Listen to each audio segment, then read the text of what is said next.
రోజు తను నన్నేమన్నాడు నీకు తెలుసానయ్యా? తను నన్ను పిచ్చిదాన్ని అన్నాడు. నేను పిచ్చిదన్నట. అలాగే ఈ ప్రపంచంలో ఏ అబ్బాయి కూడా నన్ను ప్రేమించలేడట. అలాగే నన్ను పెళ్లి కూడా చేసుకోలేడట. నేను చెడ్డదాన్నా అన్నయ్య? పిచ్చివాడు వీడు, ఎందుకంటే నిన్ను వదిలి వెళ్ళాడు.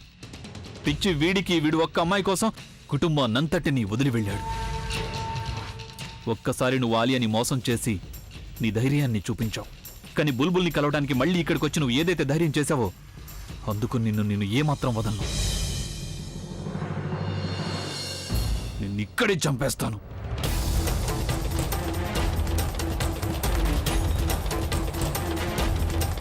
వద్దభి, అభి నా మాట విను. నువ్వు నన్ను ఆపద్దు. వీడు నా చెల్లెల్ని పిచ్చిది అన్నాడు. తనని ఏ అబ్బాయి పెళ్లి చేసుకోవడని అన్నాడు. నేను వీడిని ప్రాణాలతో వదలను. నువ్వు తన్ని ఏమీ అనకు. నువ్వు వాడి వైపు ఎందుకు మాట్లాడుతున్నావు? లేదు, నేను తన వైపు మాట్లాడడం లేదు. అలాగే నాకు తన మీద ఎలాంటి జాలీ లేదు. ఏది నిజమో అదే చెప్తున్నాను. తను ఆలియాని ప్రేమించడం లేదు. తను చేసింది మంచి పని. ఆలియాని పెళ్లి చేసుకోకుండా చాలా మంచి పనే చేశాడు. ఏ బంధంలో ప్రేమ ఉండదో ఆ బంధం నరకల్లా ఉంటుంది. ఇప్పుడు నీ చెల్లెల్ని ఏ పరిస్థితిలో చూస్తున్నావో, ఒకవేళ పెళ్లైన తర్వాత నువ్వు తన్ని చూశావంటే అప్పుడు తన పరిస్థితి ఇంతకన్నా దారుణంగా ఉంటుంది. తనిలా చేసి మంచి పనే చేశాడు. కేవలం తను చేసిన పొరపాటు ఏంటంటే పెళ్లికి ముందే మనకి నిజం చెప్పకపోవడం. పెళ్లి రోజున పారిపోయి చెప్పాడు. నా మనసులో తన మీద చాలా కోపం ఉంది. కాని ఈ సమయంలో నేను నీ ముందు చేతులు జోడించి వేడుకుంటున్నాను. నువ్వు మా ఇంటికే కాదు, మా అందరికీ దూరంగా వెళ్ళిపోయి ఇక్కడి నుంచి. మా ఇంట్లో పండగ చేసుకుంటున్నాం. నీ నీచమైన పాదం మోపి ఈ సంతోషాన్ని దయచేసి పాడు చేయకు. వెళ్ళిపోయి ఇక్కడి నుంచి.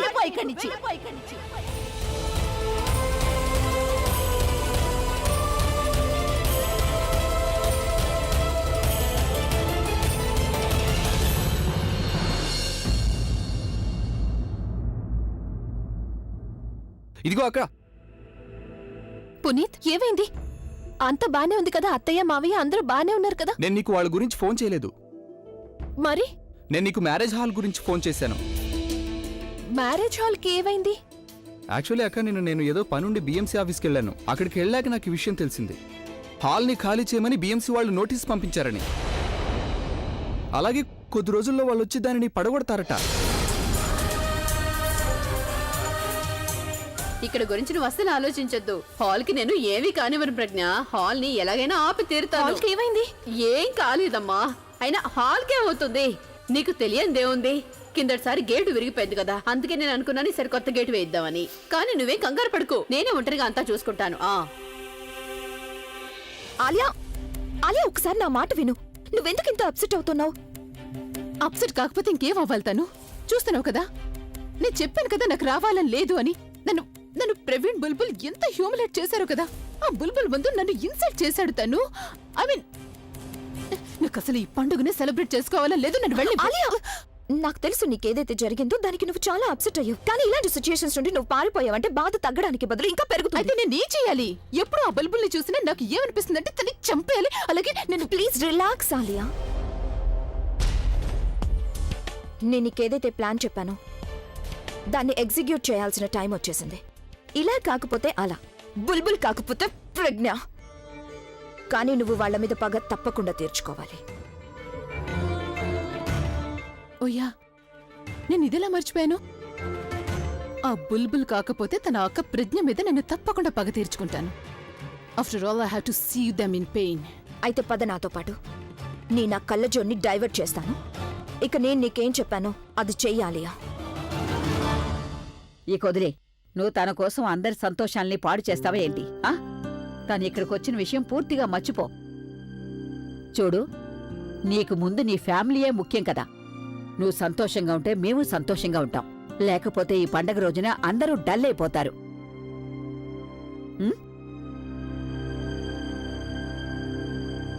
థ్యాంక్ యూ నానమ్మ. థ్యాంక్ యూ దేనికి? నేనున్నంత వరకు మంచి చెడు నీకు చెప్తూనే ఉంటాను. అలాగే నేను తప్పు చేయకుండా నన్ను ఆపుతూనే ఉంటావు నానమ్మ. ఈరోజు నువ్వు నన్ను ఆపే ఉండకపోతే ప్రవీణ్ని నేను ఏం చేస్తుండేవాడో నాకే తెలీదు. నేను కోరుకునేది ఒకటే, నా కారణంగా నీకు కానీ మన కుటుంబానికి కానీ ఎలాంటి ప్రాబ్లం రాకూడదు. నేను నిన్నెప్పుడూ సంతోషంగా చూడాలనుకుంటున్నాను నానమ్మ. నువ్వు నన్ను సంతోషంగా చూడాలనుకుంటున్నావు కదా అయితే ఈరోజు మనం ఎంత సంతోషంగా పండగ జరుపుకోవాలంటే మనకి జీవితాంతం ఈ పండగ తీపి జ్ఞాపకంగా గుర్తుండిపోవాలి కదా? ఖచ్చితంగా.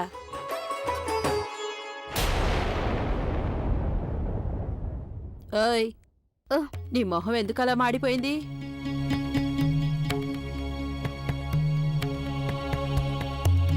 ఏంటి?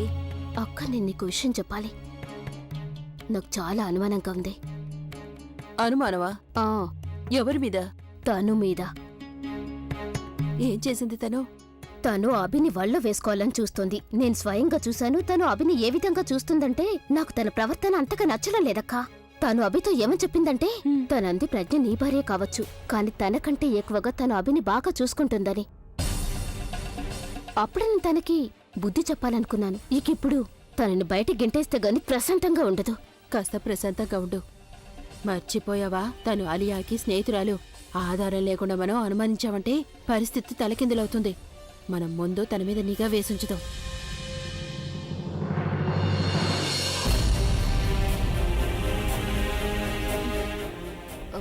హాయ్.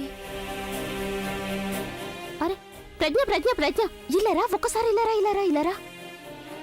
ఇంతసేపు ఎక్కడున్నావు? నేను నీతో ఒక ముఖ్యమైన విషయం మాట్లాడాలి. అమ్మమ్మ, నేను అమ్మతో ఒక ముఖ్యమైన విషయం మాట్లాడాలి. ఇప్పుడే వస్తాను. ఇలా చూడు, నువ్వు మీ అమ్మతో మాట్లాడడం ముఖ్యమే, కానీ అంతకంటే ముఖ్యమైన విషయం నీతో మాట్లాడాలి. అమ్మమ్మ, నేను చాలా ముఖ్యమైన విషయం మాట్లాడాలి. 2 నిమిషాల్లో తిరిగొచ్చేస్తాను, సరేనా? అరే, ఏ విషయమైతే నేను నీకు చెప్పాలనుకుంటున్నానో దానికంటే ఈ ప్రపంచంలో ఏది ముఖ్యం కాదు. నువ్విక మీద నీ భర్త మీద ఎక్కువ శ్రద్ధ చూపించాల్సిన అవసరం ఉంది, లేకపోతే మీ బంధం ప్రమాదంలో పడే అవకాశం ఉంది. మీరు ఇలా ఎందుకు అంటున్నారు? నిజం చెప్పాలంటే నీ భర్త మీద ఒక చెడ్డదాని దృష్టి పడింది ప్రజ్ఞ. అమ్మమ్మ, మీరేమంటున్నారో నాకేం అర్థం కావడం లేదు. ప్రజ్ఞ, నేను తను గురించి మాట్లాడుతున్నాను.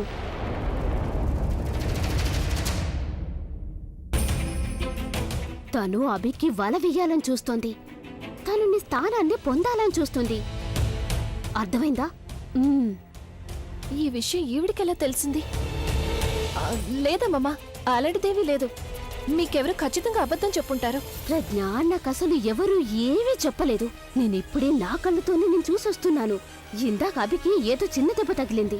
తనకి మందు రాసే వంకతో తనతో ఏ విధంగా మాట్లాడిందంటే, ఎలా ప్రవర్తించిందంటే నేనసలు నీకు మాటల్లో చెప్పలేను ప్రజ్ఞ.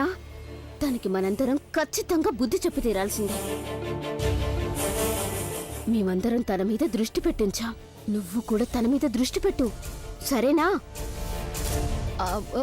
అలాగే అమ్మమ్మ. ఇప్పుడేం చేయాలి? ముందు అమ్మ దగ్గరికి వెళ్ళాలా, తను దగ్గరికి వెళ్ళాలా? ఒకవేళ తన బండారం బయటపడితే అప్పుడు అది కూడా అమ్మకే సమస్య అవుతుంది.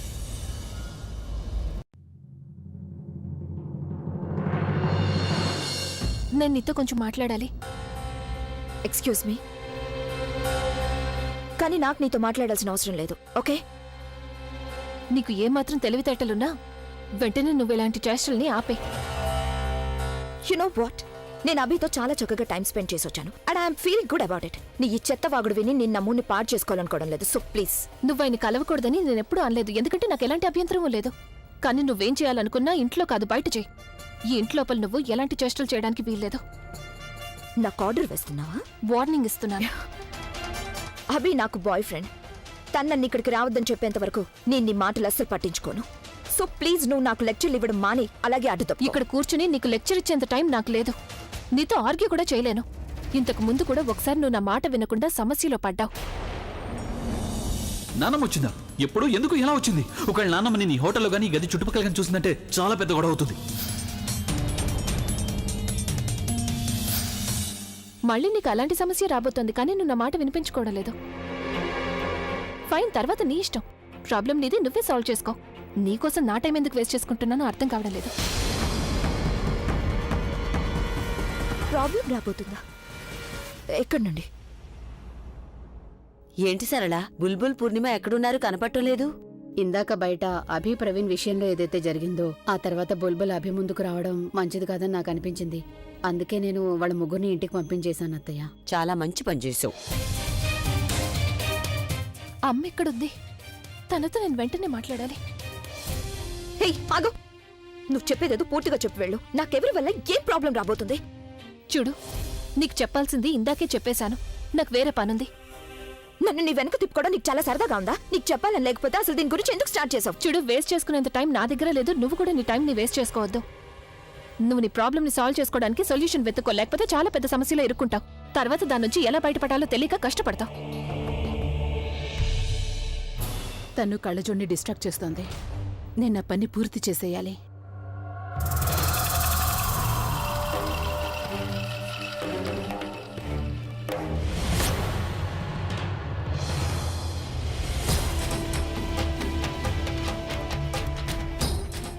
చాలా యాటిట్యూడ్ చూపిస్తుంది. ఇప్పుడు ఎలా తెలుసుకోవాలి నేను?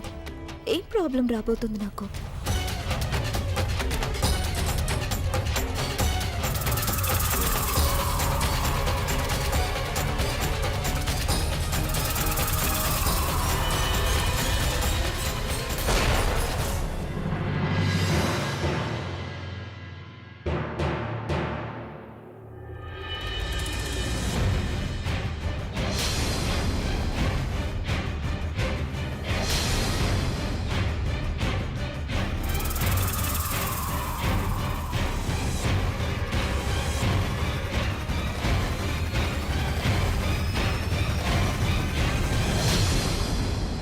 ప్రజ్ఞ ప్రజ్ఞ, ప్రజ్ఞ, ఏమైంది?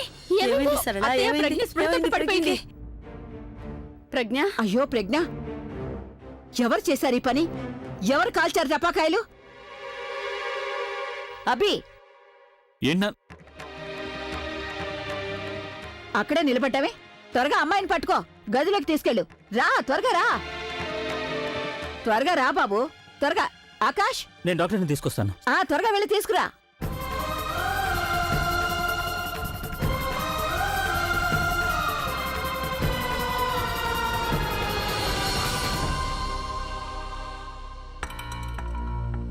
ఎందుకంత టెన్షన్ పడుతున్నావు? మనం ప్లాన్ చేసినట్టుగానే అంతా జరుగుతుంది కదా. నువ్వు కాసేపు ఆగలేకపోయావా? నా సిగ్నల్ కోసం వెయిట్ చేయలేకపోయావా? ఏ సిగ్నల్ గురించి మాట్లాడుతున్నావు? తను నువ్వే కదా చెప్పు, తన్ని డిస్ట్రాక్ట్ చేస్తాను, అప్పుడు నేను ఈ పని చేసేయాలని. మరి ఇప్పుడు ఎందుకు ఇలా మాట్లాడుతున్నావు? ఒకవేళ నీకు బాధగా అయితే లేదు కదా? బాధగా ఏం లేదు, కానీ నువ్వు ఇంకాసేపు ఆగుంటే గనక నేను తనని అసలు విషయం ఏంటో అడుగుండేదాన్ని. ఏ విషయం గురించి నువ్వు మాట్లాడుతున్నావు? తను అదన్నా చెప్పు. తను నాతో చెప్పింది నేనేదో ప్రాబ్లంలో పడబోతున్నానని. ఏంటా ప్రాబ్లం? నేనదే అడగాలనుకున్నాను ఆలియా.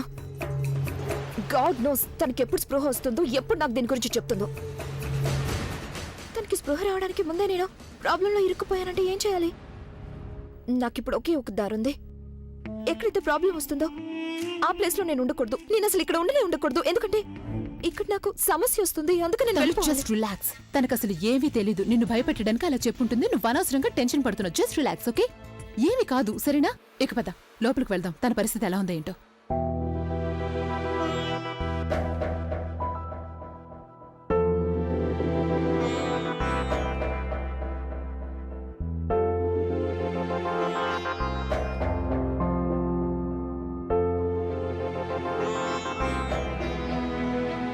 కంగారు పడాల్సిన అవసరం ఏమీ లేదు. ఉన్నట్టుండి టపాకాయలు పేలేసరికి షాక్కి గురైంది. అందుకే స్పృహ తప్పింది. కాసేపట్లో స్పృహ వచ్చేస్తుంది. ఇదిగోండి, మందులు 2 సార్లు ఇవ్వండి, అలాగే ఆయింట్మెంట్. తనకు కాస్త అక్కడక్కడ కాలింది. ప్రతి 2 గంటలకి ఒకసారి రాస్తూ ఉండండి. 2-3 రోజుల్లో పూర్తిగా నయమైపోతుంది. నేనుంటాను. ఆకాష్, ఏంటనమ్మా? ఈవిని దింపేసి రా బాబు.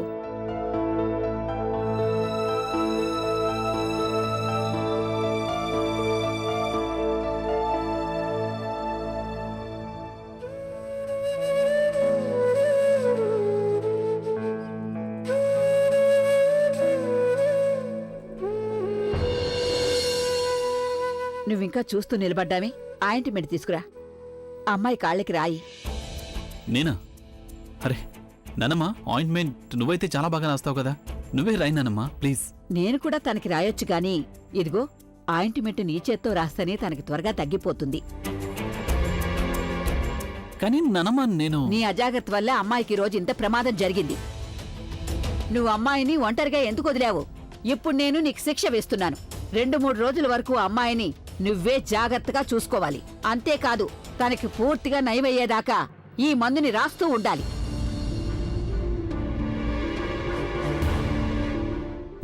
నన్ను సంతోషంగా చూడాలనుకుంటున్నావు కదా? అయితే తీసుకో, రాయి.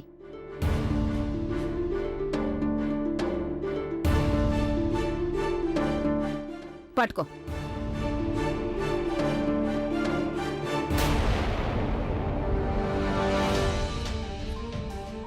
రాక్ స్టార్ నుండి హస్బెండ్ నుంచి నర్స్ అయ్యాను. ఇంకా నన్ను ఎలా మారుస్తుందో తెలియడం లేదు. ఈ ప్లాన్ కూడా రివర్స్ అయిపోయింది. అభిని తనని ఎంత దూరంగా ఉంచడానికి ప్రయత్నిస్తున్నానో తన అంత దగ్గర అవుతోంది. టపాకాయలతో తనని కాల్చాలనుకున్నాను, కానీ ఇప్పుడు నేను కాలిపోతున్నాను.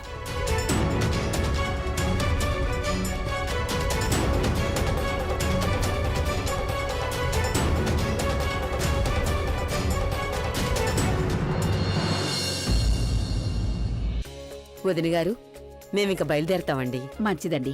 వెళ్దాం రా సరళా. అత్తయ్య అత్తయ్య ఒక్క నిమిషం ఆగండి. ఒకసారి ఇలా రండి మీరు.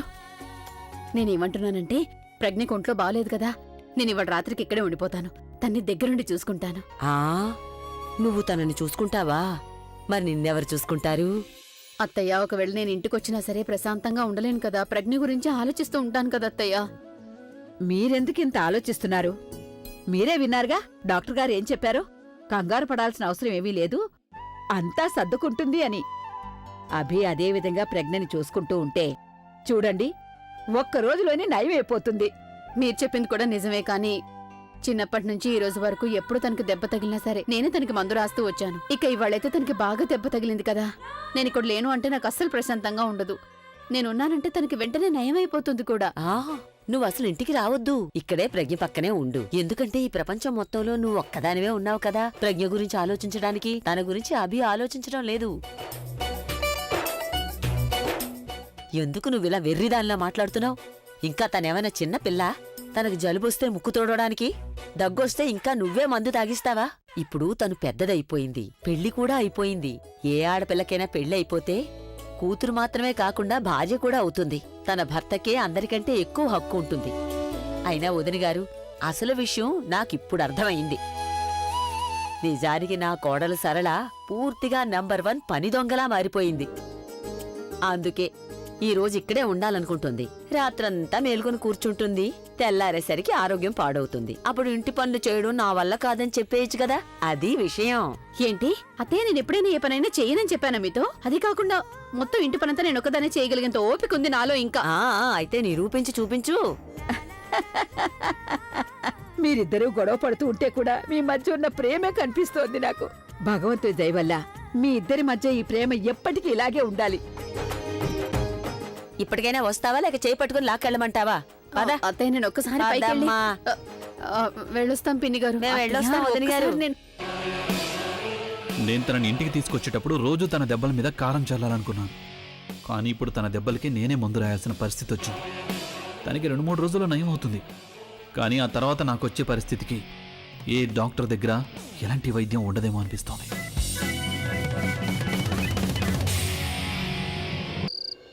నానమ్మ, చాలా ఇంకా రాయాలా? అరే వావ్, ఇక్కడ అసలు ఎవరూ లేరు, కానీ నేను మాత్రం తనకి మందు రాస్తూనే ఉండిపోయానా?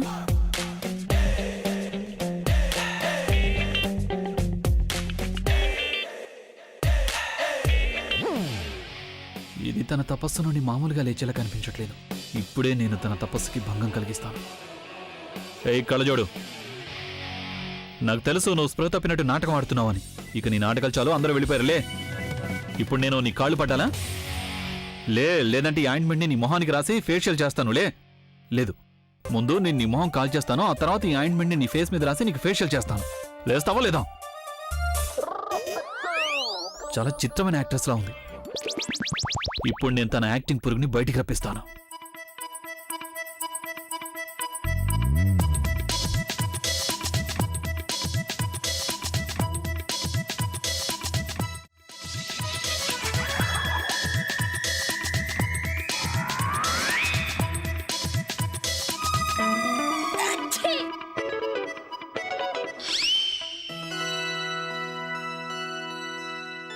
నేను ఇక్కడికెలా వచ్చాను? ఎగురుకుంటూ. ఎగురుకుంటున్నా? నువ్వు ప్రైవేట్ ప్లేన్ ని బుక్ చేసావు, తర్వాత తిన్నగా ఎగురుకుంటూ ఇక్కడ దాకా వచ్చేసావు. ప్లీజ్ జోక్ లేకుండా నిజం చెప్పండి. నేను జోకులు వేయడం కాదు, నువ్వే నన్ను జోకలా మార్చేస్తున్నావు. స్పృహ తప్పినట్టు యాక్టింగ్ చేసి నా చేత సేవలు చేయించుకుంటున్నావా? స్పృహ తప్పినట్టు నాటకమా? ఇప్పుడు నువ్వు నాటకంలో నాటకం ఆడుతున్నావా? ముందేమో స్పృహ తప్పినట్టు నాటకం ఆడావు, ఇప్పుడేమో ఏమి గుర్తు లేనట్టు నాటకం ఆడుతున్నావు. అసలు నీకేం కావాలి? నాన్నమ్మకి చెప్పి రాత్రంతా నా చేత సేవ చేయించుకోవాలనుకుంటున్నావా? చూడండి, నేను ఎప్పుడు కళ్ళు తిరిగి పడిపోయానో నాకు గుర్తులేదు. మీరెప్పుడు సేవ చేశారో కూడా నాకేమీ తెలీదు. గత 10 నిమిషాలుగా నేను నీకు సేవ చేస్తూనే ఉన్నాను, కానీ నీకేం తెలియలేదా? నీకు తెలుసా, ఎవరైతే సహాయం చేయించుకొని మర్చిపోతారో వాళ్ళని నమ్మక ద్రోహులు అంటారు. నమ్మక ద్రోహులు అంటే నా ఉద్దేశం అవకాశవాదులు అని అంటారు. And that's what you are. Please, మీరు నాకు మందు రాయడవా? నేను చావు బతుకుల్లో ఉంటే కూడా మీరు నాకు మంచినీళ్ళు కూడా ఇవ్వరు. కరెక్ట్. ఎవరి దెబ్బలకైనా మందు రాయాలంటే వాళ్ళకి మనసు ఉండాలి. అది మీ దగ్గర లేదు కదా. ఖచ్చితంగా మా అమ్మ నేను అమ్మతో మాట్లాడడం కుదరనే లేదు. ఆ అమ్మ ఎక్కడుంది? నన్ను నీకు నర్సుగా మార్చేసి అందరూ వెళ్ళిపోయారు. అయినా ఏమన్నా నువ్వు, ఈ నర్సుకి మనసు లేదనా? ఈ రాక్ స్టార్కి మనసు లేదనా? నాకు గనక మనసు లేకపోయి ఉంటే నా లవ్ సాంగ్స్ అని హిట్ అయ్యేవే కాదు. ఒకసారి వెళ్ళి తనుని అడిగి చూడు, నాకు ఎంత పెద్ద మనసు ఉందో తను చెప్తుంది. నాకెవరిని ఏమీ అడగాల్సిన అవసరం లేదు. అంతకంటే ముఖ్యమైన పని ఇంకోటి ఉంది.